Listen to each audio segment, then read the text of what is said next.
Hello student, स्वागत है आपका अपने यूट्यूब चैनल ट्री क्लासेस में। आज की क्लास में हम लोग 9th क्लास के साइंस पार्ट 5 के जीवन की मौलिक इकाई में वीवीआई प्रश्नों को देखेंगे। आज का पहला प्रश्न है, तारक केंद्र का कार्य है। तारक केंद्र का कार्य होता है तर्कों का निर्माण करना। अगला प्रश्न है, झिल्लियों से घिरा हुआ कोशिका द्रव्य में पाए जाने वाला अंगक जिसमें पाचक रसायन या एंजाइम पाए जाते हैं क्या कहलाते हैं। तो झिल्लियों से घिरा हुआ कोशिका द्रव्य में पाए जाने वाला अंगक जिसमें पाचक रसायन पाया जाता है लाइसोसोम कहलाता है। तीसरा प्रश्न है, पादप कोशिका के चारों तरफ पाई जाने वाली झिल्ली को क्या कहते हैं। पादप कोशिका के चारों तरफ पाई जाने वाली झिल्ली को प्लाज्मा झिल्ली कहा जाता है। अगला प्रश्न है, चौथा प्रश्न, पादप और जंतु कोशिका में प्रमुख अंतर है। पादप और जंतु कोशिका में अंतर जो है पोषक संबंधी है। अगला प्रश्न, पांचवा प्रश्न है, निम्न में से किस कोशिका में आकृति निश्चित नहीं होती है। तो अमीबा में जो आकृति होती है वो निर्भर नहीं होती, निश्चित नहीं रहता है कि अमीबा का क्या आकार है। तंत्रिका का भी कोई आकार नहीं होता है और श्वेत रक्त कोशिका का भी नहीं होता है, इसलिए इसका ऑप्शन हो जाएगा इनमें सभी। अगला प्रश्न है, सबसे लंबी कोशिका कौन है। तो सबसे लंबी कोशिका तंत्रिका कोशिका होती है जो मानव के मस्तिष्क में पाया जाता है। सातवां प्रश्न है, निम्न में कौन शेष 3 से मेल नहीं खाता है। का ईआर, गोल्जी और लाइसोसोम एक समान है जबकि प्लास्टिड जो है अलग है, इसलिए यह मेल नहीं खाता है। अगला प्रश्न है, आठवां प्रश्न, प्रोकैरियोट में नहीं होता है। तो प्रोकैरियोट में लाइसोसोम नहीं होता है, केंद्रिका नहीं होता है, केंद्रक नहीं होता है, यानी इनमें सभी हो जाएगा। नौवां प्रश्न है, कोशिका झिल्ली में नहीं पाए जाते हैं। तो कोशिका झिल्ली में पाया नहीं जाता है, क्रिस्टी नहीं पाया जाता है कोशिका झिल्ली में। 10वां प्रश्न है, कोशिका झिल्ली में पाए जाते हैं। तो कोशिका झिल्ली में क्या क्या पाया जाता है। तो कोशिका झिल्ली में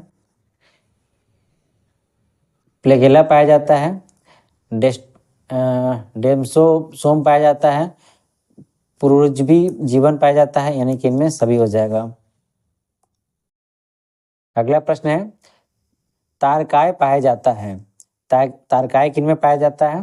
तारकाय कोशिका द्रव्य में पाया जाता है।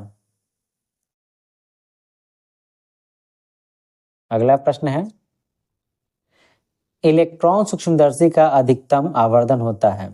इलेक्ट्रॉन सूक्ष्मदर्शी का अधिकतम आवर्धन 2 लाख एक्स होता है, 2 लाख गुना। 13वां प्रश्न है, सेल यानी कोशिका शब्द की उत्पत्ति से कौन वैज्ञानिक संबंधित है। तो सेल यानी कोशिका शब्द की उत्पत्ति से रॉबर्ट हुक संबंधित है। अगला प्रश्न है, 14वां प्रश्न, ईआर जुटा रहता है। ईआर जुटा रहता है गोल्जी से, कोशिका झिल्ली से भी जुटा रहता है, केंद्रक झिल्ली से भी जुटा रहता है, अर्थात इसका आंसर जो होगा ऑप्शन डी, इनमें सभी।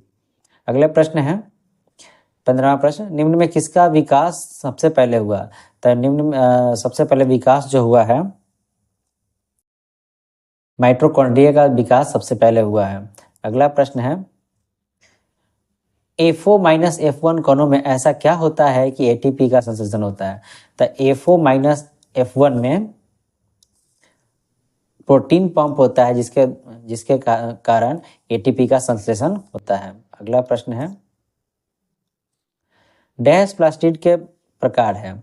तो प्लास्टिड का क्लोरोप्लास्ट भी एक प्रकार है, एलियोरोप्लास्ट भी एक प्रकार है, एमाइलोप्लास्ट भी एक प्रकार है, अर्थात इसका आंसर जो होगा ऑप्शन डी हो जाएगा, इनमें सभी।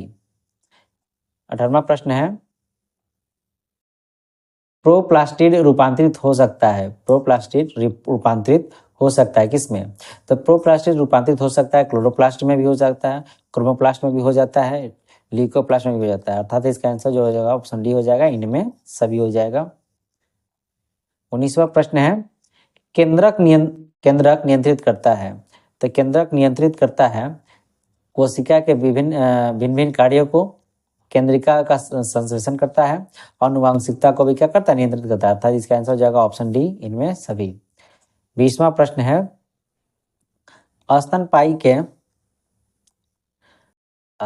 के लाल रक्त कोशिका में किस अवस्था में केंद्रक नहीं होता है? तो स्तनपायी के लाल रक्त कोशिका में परिपक्व होने पर केंद्रक नहीं पाया जाता है। अगला प्रश्न है 21वां प्रश्न, कोशिकाओं की सूक्ष्म संरचना किस यंत्र के द्वारा देखी जाती है?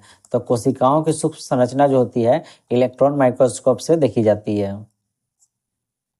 22वां प्रश्न है, कोशिका सिद्धांत का प्रतिपादन किसने किया था? तो कोशिका सिद्धांत का प्रतिपादन स्लीडन एवं स्वान ने किया था।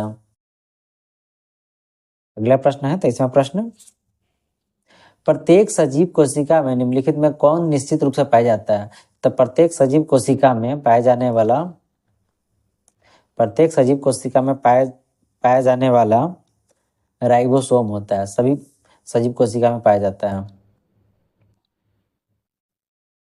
24वां प्रश्न है, अंतःप्रद्रव्य जलिका निम्नलिखित में से किस क्रिया से बंधित है? तो जो बाधित है, प्रोटीन निर्माणाधीन रूपांतरण, वसा का निर्माण से बाधित है, अंत कोशिकीय परिवहन से बाधित रहता है। इनका आंसर जो होगा इनमें सभी हो जाएगा ऑप्शन डी। 25वां प्रश्न है, इनमें किस सजीव कोशिका में केंद्रक नहीं पाया जाता है? तो केंद्रक नहीं पाने वाला जो सजीव का जो होता है, सजीव कोशिका में केंद्रक नहीं पाया जाता है, तो चालनी कोशिका में केंद्रक नहीं पाया जाता है। 26वां प्रश्न है, समुद्र का जल समुद्री जंतुओं की तुलना में होता है। तो समुद्र का जल समुद्री जंतुओं की तुलना में हाइपरटोनिक होती है। 27वां प्रश्न है, डैश पर वसा का संश्लेषण होता है। डैश पर वसा का संश्लेषण होता है, एसीआर पर वसा का संश्लेषण होता है। 28वां प्रश्न है, इनमें कौन चयनात्मक पारगम्य झिल्ली है? तो कोशिका झिल्ली जो है एक चयनात्मक पारगम्य झिल्ली है। 29वां प्रश्न है, निम्नलिखित कोशिकांगों में किसे आत्मघात की थैली कहा जाता है? आत्महत्या की थैली जो होता है लाइसोसोम को कहा जाता है, ये अपने आप को खत्म कर लेता है। 30वां प्रश्न है, पौधों में गैसों का आदान प्रदान किस क्रिया द्वारा होता है? तो पौधों में गैसों का आदान प्रदान विसरण द्वारा होता है। अगला प्रश्न है, जब किसी जीवित कोशिका को अति पराशरी विलयन में डाला जाए तो क्या होगा? तो जब किसी जीवित कोशिका को अति पराशरी विलयन में डाला जाता है तो कोशिका संकुचित हो जाती है। कोशिका क्या होती है? संकुचित हो जाती है, सिकुड़ जाती है।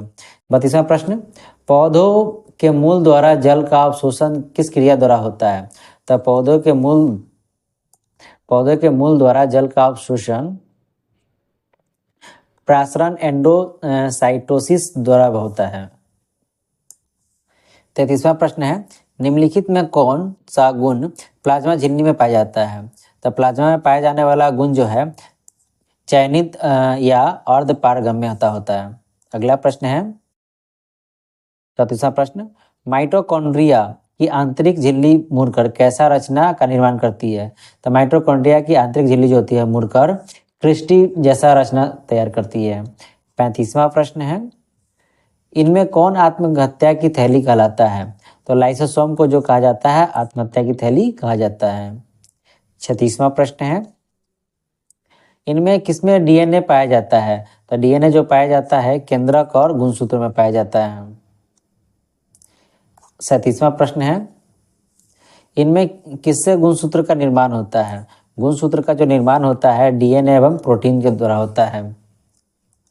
अगला प्रश्न है 38वां प्रश्न, किसकी उत्पत्ति सबसे बाद में हुई है? तो केंद्रक झिल्ली का जो उत्पत्ति हुई है इनमें सबसे बाद में हुई है। 39वां प्रश्न है, किसकी उत्पत्ति सबसे पहले हुई है? तो सबसे पहले जो उत्पत्ति हुई है वो वायरस की हुई है। सबसे पहले किसी उत्पत्ति हुई है तो वायरस की सबसे पहले उत्पत्ति हुई है। 40वां प्रश्न है, मनुष्य के गैमिटस यानी शुक्राणु या अंडे में कितने गुणसूत्र पाए जाते हैं? तो मनुष्य के शुक्राणु या अंडाणु में 23 जोड़ा गुणसूत्र पाया जाता है। 41वां प्रश्न है, प्रोकैरियोटिक कोशिका में कौन कोशिकांग पाया जाता है? तो प्रोकैरियोटिक कोशिका में राइबोसोम पाया जाता है। 42वां प्रश्न है, इनमें किसे ऊर्जा निर्माण का केंद्र कहा जाता है? पावर हाउस कहा जाता है। तो माइटोकॉन्ड्रिया को पावर हाउस भी कहा जाता है, जिसको ऊर्जा निर्माण का केंद्र कहा जाता है। 43वां प्रश्न है, इनमें कौन प्रोटीन का निर्माण का केंद्र है? प्रोटीन का निर्माण का जो केंद्र है राइबोसोम का काम है। राइबोसोम को प्रोटीन निर्माण का केंद्र कहा जाता है। 44वां प्रश्न है, माइटोकॉन्ड्रिया को बायोप्लास्टिक के रूप में किसने चर्चा की थी? तो इसकी चर्चा जो की थी बेडा ने किए थे। अगला प्रश्न है 45वां प्रश्न, किसने बताया था कि पीढ़ी दर पीढ़ी गुणों को ढोने का कार्य जीन द्वारा होता है? पीढ़ी दर पीढ़ी गुणों का जो ढोने का कार्य होता है जीन के द्वारा होता है। इसका आंसर हो जाएगा, इनमें से कोई नहीं है, ग्रेगर जॉन